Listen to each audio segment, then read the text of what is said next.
Hello everybody, welcome back to another episode of Rory Story Cubes.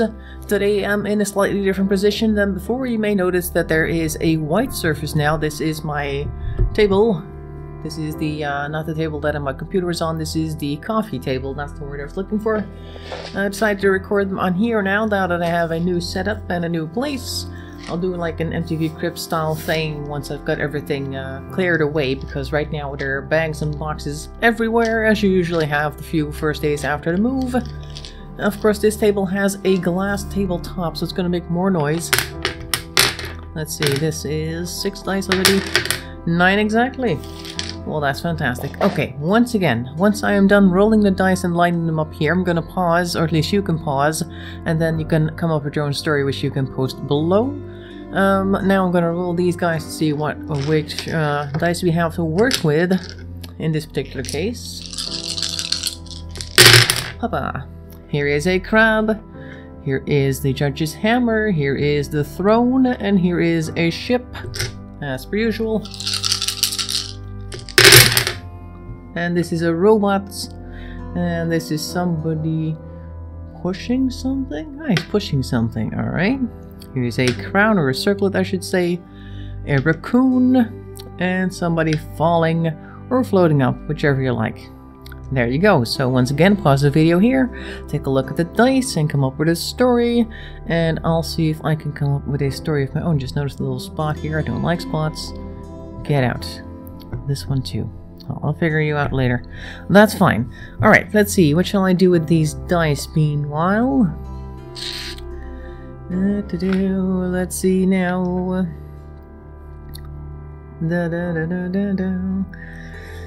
There was a... What was there? There was a raccoon. Because we need to get started somewhere. Now, the raccoon, like the fish we had a while ago, wanted to become something else, not necessarily human, but he thought that being human was probably the best thing he could do.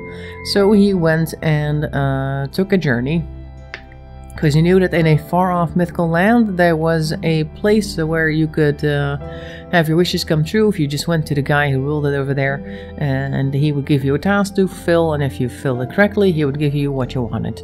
So that's what he wanted to do. He went to the place indeed where there was a gigantic throne surrounded by a whole bunch of fires, and on the throne sat somebody. He couldn't quite see who it was, but he saw the blinking of circles, so he's like, okay, this is probably the person we need to talk to. So, he says, dear great person, I am a raccoon, as you can see. I would like to become something else. Oh, says the person on the throne, well, that sounds interesting. What would that something else be? Well, he says, the raccoon, that is, let's start with something with 2 legs. Alright, says the guy, that sounds like a good idea. Thereby, I shall record this request, and for that I need you to do a few things. Well, says the raccoon, that's good. A few things? I thought just one. Yes, one. You have to do one big thing, but I tend to call things 2 things because that's easier. I want you to get me a golden crab. A golden crab? Yes, a golden one, because I like gold, and I found or heard that there's one walking up and down the coast, and I want you to go get it. Okay, says the raccoon, that sounds great. I'll see what I can do. So he goes back to the coast and he hires a little boat with a bunch of other people that were also looking for certain things along the coast, because there's like a whole service to get the wish fulfillment business going. And he goes up and down the coast with this boat. He spots a crab after a while that is glinting in the sun, so he goes, okay, guys, you can drop me off here. And they go, fine. Whee, into the water he goes. And the raccoon is a reasonably avid swimmer, so he swims to the coast and he tracks down this creature right here, this golden crab. At least he thinks it's a golden crab. And he looks at it for a while. It's looking pretty sturdy, and he's not quite sure how he's going to bring it home. But then he sees that there are these poles that used to hold up here, but right now they're not doing anything, and they're kind of old and rotten. But the raccoon thing is, you know what, I might be able to use that. He's like, okay, what if I wait until he's near one of those things, and then I'll push it over. And then it'll land on the crab. It'll probably be concussed at the slightest. Maybe dead. I mean, the guy on the throne didn't say he wanted the crab alive. Oop, no, I'm dislining everything. So he does that. He waits around until the crab actually goes near one of those things, and he drops the pier on him, or one of the supports, I guess, for the old pier. And the crab is definitely concussed. At least it's not moving anymore. And since the raccoon doesn't really know how to check for vital signs, and the crab is like, okay, well, I guess it's knocked out, I hope. And he takes it back to the court with the character with the circlet. Here's the circlet all the way at the end. There you go. He says, dear great one, I have for you the crab right here. Well, says the guy in the throne, that's nice, but I needed it alive, but I guess I should have specified that when I made the judgment. Still, I shall grant your wish. A two-legged, right? Yes, says the raccoon. Well, says the guy in the throne, how's about this? And he turns him into a robot, but then it has 2 arms instead of legs. And the raccoon says, well, I said 2-legged, and this thing is 2-armed. Not quite sure how we could fix that. Well, says the guy on the throne, I said you were only supposed to bring me the crab, not murder it. So I'm going to give you something with 2 arms instead of 2 legs. And if you don't like it, then you'll have to come back and make a new request, and then actually do another thing for me. And the raccoon crab thing, whatever his name is now, raccoon robot, sorry, says, okay, I'll just give this a try, see how I like it. And it turns out that he actually did like it, because the robot had a certain jet power underneath, which was capable of giving him flight. So he'd fly around all over the place, and occasionally he would have some problems adjusting to this new reality. But eventually he managed to do things, or do quite well actually, and fly in all sorts of directions. And he explored the world as his robotic raccoon, and is quite happy about it after all. So there's that story. Alright, that's the first one. I'm gonna put these away on the floor. Everybody on the floor. And do the dinosaur. I'm gonna grab the next 9 dice. Meanwhile, this is 5, 6, yep, 7, 8, and 9. Alright. Now let's roll these and see what they do. Alrighty then, I hope you're doing fine in the meanwhile. Oh, that wasn't exactly a roll, I just put them down. That's more like it. This is a person with a flag and a snowy landscape. There's somebody with a magic wand. Here is a hamster wheel. This is a forest, like so. Next 5. Here's a spectacles, a pair of spectacles, a box. See plenty of those. This is either somebody falling down a trapdoor or falling from a trapdoor through the ceiling, whatever you like. This is a flute, and this is a magnifying glass. I was gonna say spyglass, but that's a different thing entirely. Alright, so make sure to pause the video here and take a look at these dice, come up with your own story, post it in the comment section below. I'd like to read them. Let's see what I can make out of this. Now, let's see now. Harry Potter was walking down a dark forest, because he tends to do that a lot with his friends. And he thought, you know what, I'm going to sit a little different now, because my leg was starting to hurt. He was walking down the dark forest like he normally does with his friends. And he decided, you know what, I'm going to go and find a mythical creature. And then I'm going to claim it as my own. Like so. This will be the mythical creature right there. Just stab the thing in there and then it's yours. Anyway, that's how magical people do it. But instead of finding a mythical creature, he found a box. And he wasn't quite sure what it was, so he looked at it for a while with his spectacles like that. Oh, and of course he investigated, because that's what that thing is for. And he didn't find anything particularly useful, so he magicked it open.